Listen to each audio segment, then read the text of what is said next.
જો તમે 12th પછી આ વર્ષે કોઈ પણ એડમિશનમાં ભાગ લઈ રહ્યા છો તો આ વિડીયો તમે ખાસ જોજો. એસીપીસીની અંદર એન્જિનિયરિંગના ફોર્મ ભરવાની ડેટ્સ જતી રહી છે, આપ સર્વેને ખ્યાલ હશે. એનો યુટ્યુબ પર પણ આપણે વિડીયો બનાવ્યો હતો કે એસીપીસીમાં ફોર્મ કેવી રીતે ભરાય. તમે કદાચ સર્ચ કરશો એસીપીસી ફોર્મ કેવી રીતે ભરવું, પ્રિયેશ સર આપણો વિડીયો આવશે, જેમાં 1,10,000થી પણ વધારે વ્યૂઝ છે. મતલબ ગુજરાતના દરેક વિદ્યાર્થીઓએ વિડીયો જોયો છે. હવે આ ફોર્મ ભરવાની ડેટ જતી રહે છે અને પછી ક્વેરી જબરજસ્ત વિદ્યાર્થીઓની આવતી હોય છે, અને હું આ વિડીયો એકચ્યુઅલમાં પેરેન્ટ્સ અને વિદ્યાર્થીઓ માટે બનાવી રહ્યો છું કે જે ડ્રીમ સાથે તમે 12thની અંદર મહેનત કરી હતી, જોરદાર માર્ક્સ લાવ્યા હતા અને સારી કોલેજમાં તમારે કદાચ એડમિશન લેવાનું હતું, પણ એ ડ્રીમ તમારી એક નાનકડી ભૂલના લીધે સપનું જ રહી જશે. અને આટલા બધા સેમિનાર, આટલું બધું માર્ગદર્શન આપ્યા છતાં પણ 10% લોકો નહીં પણ 20% લોકો એવા છે જે દરેક જગ્યાએ ભૂલો કરી બેસતા હોય છે. અને પછી 4 વર્ષની આ ભૂલ, એક નાની ભૂલ 4 વર્ષ હેરાન કરશે અને પછી આવનારી 40 વર્ષની લાઈફમાં પણ તમને હેરાન કરશે. તો યસ દોસ્તો, મારું નામ છે પ્રિયેશ પટેલ. આપ સર્વેનું ખૂબ ખૂબ હાર્દિક સ્વાગત છે પ્રિયેશ વિદ્યાપીઠ પ્લેટફોર્મની ઉપર. ચેનલ સબસ્ક્રાઇબ કરી દેજો. ડિસ્ક્રિપ્શનની અંદર વોટ્સઅપ ગ્રુપની લિંક છે, જોડાયા ના હોય તો જોડાઈ જજો. અને ડિગ્રી ફર્સ્ટ યરમાં તમે આવ્યા છો, દરેક બ્રાન્ચ, દરેક કોલેજ, દરેક યુનિવર્સિટીનો એક કોર્સ અમે લોન્ચ કર્યો છે, મેથેમેટિક્સ 1.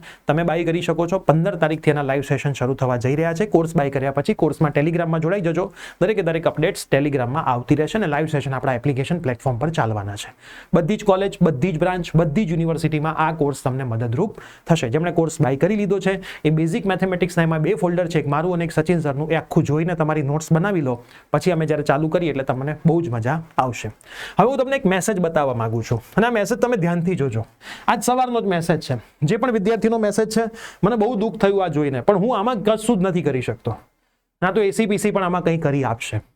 બરાબર, શું છે મેસેજમાં હું તમને સમજાવું. સર, મેં એન્જિનિયરિંગ એડમિશન માટે એસીપીસીમાં ઓનલાઈન ફોર્મ ભર્યું હતું, પણ મારે કોર્સ સિલેક્ટ કરતી વખતે ભૂલથી ડિપ્લોમા ઇન ફાર્મસી પસંદ થઈ ગયું.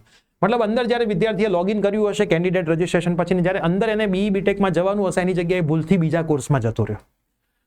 અને મને આજે જ ખબર પડી કે ફોર્મ ભરવાની લાસ્ટ ડેટ 31 મે હતી. હવે એકચ્યુઅલમાં એને આજે ખબર પડી છે તો એની પણ ભૂલ છે. આપણે તો વર્ષોથી કહેતા આવ્યા છીએ, વર્ષોથી મેં આ વસ્તુ તમને કીધી છે કે આ જે કેલેન્ડર છે ને એનો પ્રિન્ટ કઢાવીને તમે તમારી જગ્યાએ લગાવી દો, કે જ્યાં રોજ તમારી નજરમાં આવે કે 31 તારીખ ફોર્મ ભરવાની છેલ્લી તારીખ હતી. હવે એ લોકો એક્સટેન્ડ નથી જ કરવાના અને નથી જ કરવાના, એ ફાઇનલ જ છે. સૌથી વધારે એન્ટ્રી આ વખતે આવી છે, 47,000 એન્ટ્રીઓ આવી છે. બરાબર, સૌથી મેક્સિમમ ડિજિટ છે લાસ્ટ 3 યરનો. એટલે મેરિટ કેટલું ઊંચું જવાનું તમે જોજો. હું તમને મોક રાઉન્ડમાં એનાલિસિસ કરીને બતાવીશ કે આટલું બધું મેરિટ ઉપર જતું રહ્યું. હવે થોડાક આગળ વધીએ આપણે. એને મને શું કીધું છે એના ઉપર જઈએ. શું કરવું કશું સમજાતું નથી. એસીપીસીની હેલ્પલાઇન પર કોલ કર્યો તો એમણે કીધું 1 જુલાઈથી 5 જુલાઈ વચ્ચે ફરીથી ફોર્મ ભરાશે, 100% ભરાશે. પણ ત્યારે મોક રાઉન્ડ પતી ગયો હશે ને ફર્સ્ટ રાઉન્ડ પતી ગયો હશે. મતલબ આ વિદ્યાર્થી એકચ્યુઅલમાં પાસ છે, એને ફર્સ્ટ રાઉન્ડમાં જે કોલેજ મળતી હતી કદાચ સેકન્ડ રાઉન્ડમાં એ કોલેજ નાય મળે. નાનકડી એ વિદ્યાર્થીની ભૂલ.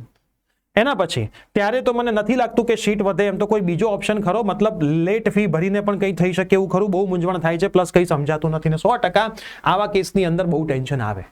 ચલો, એ વિદ્યાર્થીની ભૂલ માની લઈએ કે એને કોઈ નોલેજ નહોતું, કે કોઈ વ્યક્તિએ જેને ફોર્મ ભર્યું હશે એની ભૂલ માની લઈએ. આવી તો કેટલી ભૂલ. હું તમને નોર્મલ આ બધા ફોટા તો નહીં બતાવી શકું, પણ હું તમને દરેક નાની વસ્તુઓ સમજાવું. કેવી ભૂલ. એનસીએલ અપલોડ કરી દીધું છે ઇંગ્લિશમાં. સર, હવે ગુજરાતી તો હું કઢાવીશ તો આવશે નહીં. બસ તમે જો કોઈ ડોક્યુમેન્ટ અપલોડ કરવામાં ભૂલ કરી છે તો 12 તારીખ છેલ્લી છે એની ક્વેરી નાખવાની. ક્વેરી કેવી રીતે નાખવાની એનો વિડીયો આજે જ પ્રિયેશ જ્ઞાનપીઠ યુટ્યુબ ચેનલ ઉપર સ્ટેપ બાય સ્ટેપ અમે મૂકી દઈશું. ઓલરેડી આપણી ચેનલ પર તો મૂકી જ દીધેલો છે, કદાચ તમે જોયો હોય. બરાબર, એનો નવો વિડીયો લેટેસ્ટ પરફેક્ટ સ્ટેપ સાથે પણ અમે મૂકવાના છીએ. જો તમે કદાચ જોયો હોય તો હું તમને બતાવું ક્યાં છે એ વિડીયો. ક્યાં છે. અમે દરેક વસ્તુ મૂકી દઈએ છીએ, પણ તમે પરફેક્ટ જોતા નથી અને એની લીધે તમે હેરાન થાવ છો. જો એક તો ડોક્યુમેન્ટમાં તકલીફ આવી છે તો કેવી રીતે સોલ્યુશન કરશો એ પણ વિડીયો મૂક્યો છે. અને એસીપીસીમાં એડિટનો ઓપ્શન આવી ગયો છે, કેવી રીતે એડિટ કરશો. 12,000 લોકોએ ઓલરેડી આ વિડીયો જોઈ લીધો છે. તો ઓલરેડી લોકોએ એડિટનું કામ કરી દીધું છે. 12 તારીખ છેલ્લી છે, એના પછી ડોક્યુમેન્ટમાં પણ એડિટિંગ નહીં થાય. જો તમે સાચું ડોક્યુમેન્ટ અપલોડ નહીં કરી શકો કાસ્ટનું કે કોઈ પણ, તો છેલ્લે તમારી ઓપન કેટેગરી થઈ જશે. મતલબ તમને કાસ્ટનો બેનિફિટ મળતો હોવા છતાંય તમે નહીં લઈ શકો. આ વિદ્યાર્થી તો હવે સીધું સેકન્ડ રાઉન્ડ વખતે જ લોગિન એસીપીસીમાં રજીસ્ટ્રેશન કરી શકશે. તો એનો ફર્સ્ટ રાઉન્ડ જતો રહ્યો. ઘણા બધા એનસીએલ ઇંગ્લિશમાં અપલોડ કર્યું. તો આપણે કીધું છે ડોક્યુમેન્ટનો વિડીયો તો 2 મહિના પહેલા બનાવ્યો. દરેક સેમિનારમાં કહેતા હતા બરાબર કે આ કરજો. સર, મેં ઇંગ્લિશમાં કર્યું. ના ચાલે, ખાલી ગુજરાતીનું ઇંગ્લિશ છે, પણ નિયમો જે છે નિયમો એમને ફોલો કરવા પડે.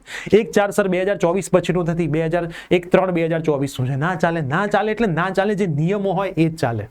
હજી આવી પણ ભૂલો તમે ચોઇસ ફિલિંગમાં કરી તો 100% હેરાન થશો. તો હું તમને સર્વેને રિક્વેસ્ટ કરું છું કે હજી જે આવનારી એડમિશન પ્રોસેસ બાકી છે, જે બધી મેઇન પ્રોસેસ તો હવે છે, તમે ખાલી ફોર્મ ભર્યું છે, બીજું કંઈ જ નથી કર્યું. ફોર્મ ભરવામાં લોકોએ લાખો ભૂલો કરી છે, તો હવે તો કેટલી ભૂલો થશે. મેરિટ આવશે, મેરિટ પહેલા શું કરવાનું એનો વિડીયો હું કાલ મૂકું છું, બરાબર, આખું એનાલિસિસ તમને બતાવું છું. એના પછી મેરિટ લિસ્ટ આવશે, કોલેજનું લિસ્ટ આવશે ને મોક રાઉન્ડ. આ બધી વસ્તુઓમાં દરેકે દરેક વખતે હું લાઈવ આવીશ યુટ્યુબ ઉપર. કોઈ ઉતાવળ ના કરતા. જો તમને ભરોસો હોય પ્રિયસર વિદ્યાપીઠ પ્લેટફોર્મ પર, તો શાંતિથી આ બધી વસ્તુ કરજો. 12 થી 15 મોક રાઉન્ડનું છે, એટલે 12 તારીખે હું લાઈવ આવીશ કે મોક રાઉન્ડનું ચોઇસ ફિલિંગ આવી રીતે કરજો, બરાબર. એના પછી એનું રિઝલ્ટ આવશે, પછી ફર્સ્ટ રાઉન્ડનું છે, તો ફર્સ્ટ રાઉન્ડનું બી હું તમને લાઈવ આવીને સમજાવીશ કે ચોઇસ ફિલિંગ આવી રીતે કરજો, આવી રીતે તમે એનાલિસિસ કરજો. તો તમને તમારા એડમિશનની જેટલી ચિંતા છે, એના કરતાં મને તમારા એડમિશનની વધારે ચિંતા છે, અમારી ટીમને વધારે ચિંતા છે. કેમ કે અમે ભૂલો કરતા હતા, હેરાન થતા હતા, પણ અમે નથી ઈચ્છતા કે આ બધામાં તમે ભૂલો કરો.